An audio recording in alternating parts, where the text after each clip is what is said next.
10వ తరగతి public examination 2025 physical science పేపర్లో సెక్షన్ 2 2 మార్కుల ప్రశ్నలు 11వ ప్రశ్న ఎలక్ట్రిసిటీ చాప్టర్ నుంచి వస్తుందని గమనించండి. ఈ ప్రశ్న క్వశ్చనింగ్ మరియు రీజనింగ్ సంబంధించిన ప్రశ్న. ఈ 11వ ప్రశ్న కొంచెం విశ్లేషణాత్మకంగా మన అవగాహనను పరీక్షించే విధంగా ఉంటాయని గమనించాలి. కాబట్టి ఈ ప్రశ్నలను మనం చాలా జాగ్రత్తగా నేర్చుకోవాలి. అప్పుడు మాత్రమే వీటిని మనము సరిగా సమాధానం చేయగలం. ఈ వీడియోలో నేను దాదాపు 10 వెరీ ఇంపార్టెంట్ క్వశ్చన్స్ను అనలైజ్ చేయబోతున్నాను. ఈ వీడియోని చివరి వరకు చూడండి. మీరు ఖచ్చితంగా ఈ 11వ ప్రశ్నను సమాధానం చేయగలరు. 2 మార్కులు సులభంగా పొందగలరు. సో మొదటి ప్రశ్న గమనించండి. Why is tungsten used almost exclusively for filaments in electric lamps అనే ప్రశ్న. సో ఇక్కడ గమనించండి, మన ఎలక్ట్రిక్ బల్బులలో ల్యాంప్స్లో ఫిలమెంట్గా టంగ్స్టన్ని ఉపయోగిస్తారు. ఎందుకు అని ప్రశ్నించడం జరిగింది. సో దీనికి ఆన్సర్ ఈ విధంగా రాయొచ్చు మనము.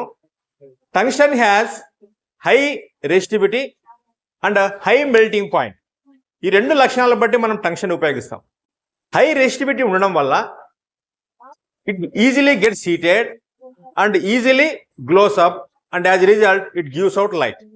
హై మెల్టింగ్ పాయింట్ ఉండడం వల్ల ఎంత టెంపరేచర్ పెరిగినా కూడా ఫిలమెంట్ కరిగిపోయే అవకాశం లేదు. ఈ 2 కారణాలను బట్టి మనము ఫిలమెంట్గా టంగ్స్టన్ని వినియోగిస్తాము. సో దాన్ని ఈ విధంగా రాస్తే సరిపోతుంది. Tungsten has high resistivity. 2వ పాయింట్ రావచ్చు మనము. It has high melting point. Hence tungsten is used as filament in electric lamps. So ఇది ఈ ప్రశ్నకు సరైన సమాధానం. 2వ ప్రశ్న గమనించండి. సో ఈ విధంగా ఉంది. How does resistance of a wire vary with the area of cross section అని. So area of cross section కి మరియు రెసిస్టెన్స్ కి మధ్య సంబంధం ఎలా మారుతుంది అనేది ప్రశ్న. మనకు తెలుసు, ఫ్యాక్టర్ సబ్జెక్టింగ్ రెసిస్టెన్స్ లో మనం చదువుకున్నాం.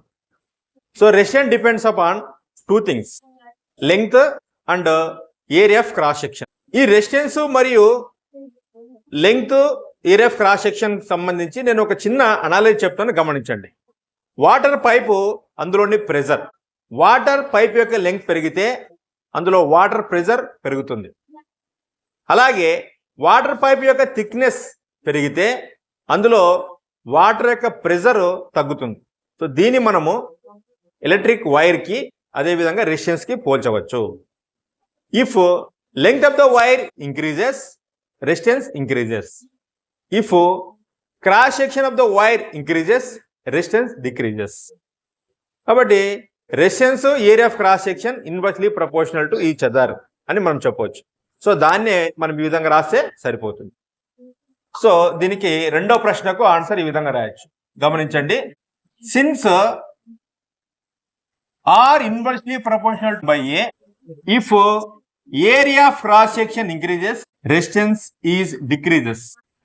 సో ఈ 2 పాయింట్స్ రాసి సరిపోతుంది. Since R inversely proportional to A, if area of cross section increases, resistance is decreases అని.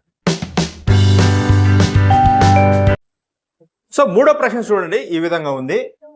What happen to the resistivity of a conductor if its length doubled అని.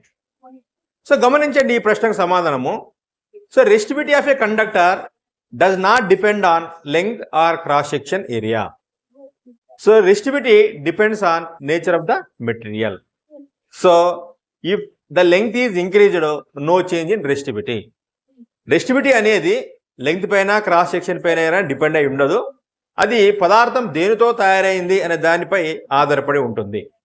కాబట్టి దాని లెంగ్త్ పెంచినా లేదా దాని యొక్క క్రాస్ సెక్షన్ ఏరియా పెంచినా మనకు రెసిస్టివిటీ తగ్గదు. పదార్థంపై డిపెండ్ అయితే కనుక అది మార్పు ఉండదు అని మనం గమనించాలి. సో దీన్ని ఆన్సర్ రాసి సరిపోతుంది. Resistivity rho does not depend on length or cross section. 2వ point, it depends on nature of material. Hence if length doubles, no change in resistivity. So ఇది రైట్ ఆన్సర్. సో 4వ ప్రశ్న గమనించండి. What happens to the resistance of a conductor if its length is doubled and cross section is halved అని. So ఇక్కడ గమనించండి, మనం ఇంతకుముందు చెప్పుకున్నట్లు రెసిస్టెన్స్ అనేది లెంగ్త్ పైన, క్రాస్ సెక్షన్ ఏరియా పైన డిపెండ్ అయి ఉంటుంది. ఈ రెండు మారుతాయి కనుక రెసిస్టెన్స్ డెఫినెట్లీ చేంజెస్. ఎంత చేంజ్ అవుతుందో ఒకసారి చూద్దాం. సో దీని ఆన్సర్ మనము ఈ విధంగా రాస్తే సరిపోతుంది. గమనించండి, ఏమన్నాడు, L = 2L, లెంగ్త్ డబుల్ అయింది, ఏరియా ఆఫ్ అయింది అన్నాడు, అంటే A/2, A = A/2. సో మనకు రెసిస్టెన్స్ కి ఫార్ములా తెలుసు, ఈక్వివలెంట్ రెసిస్టెన్స్ RE = ρ L/A. గమనించండి, రో L బదులుగా మనం 2L సబ్స్టిట్యూట్ చేస్తాము, 2L/A అంటే A/2. సో మనం దీన్ని చేసినట్లయితే రో 2L × 2/A. గమనించండి, ఈక్వివలెంట్ రెసిస్టెన్స్ = 2 × 4 4 రో L/A అని రాసుకోవచ్చు. మనం ఈక్వివలెంట్ రెసిస్టెన్స్ = 4 రో L/A ని మనము R రాసుకోవచ్చు. అంటే when length of the wire doubled and cross section is halved, the equivalent resistance, the resultant resistance become 4R.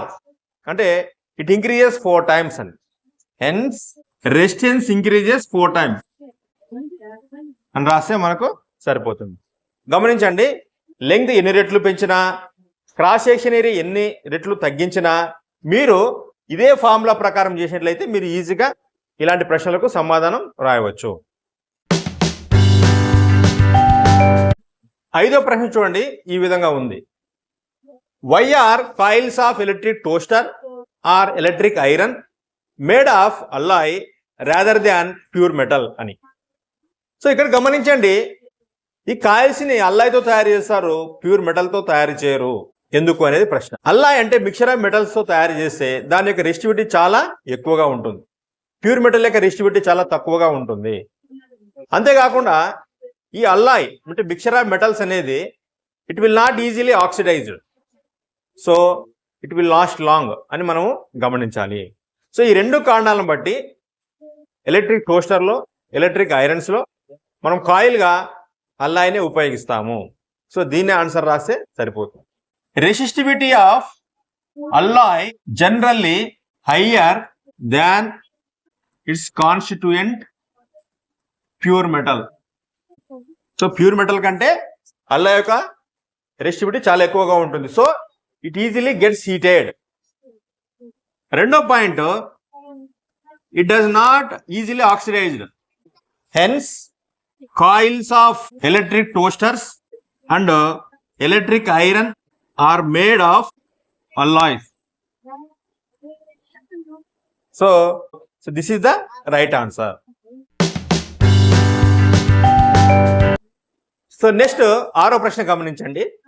Why are copper and aluminum wires are used for electric transmission అని. మన electric transmission కోసము aluminium మరియు copper వైర్లని ఎక్కువగా ఉపయోగిస్తాం, ఎందుకు అని.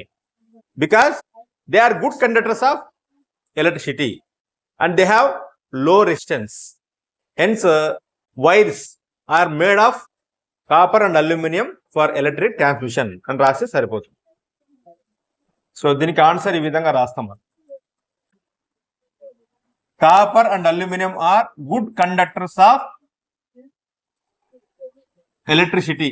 Second point, they have low resistivity, hence copper and aluminum are used for electric transmission.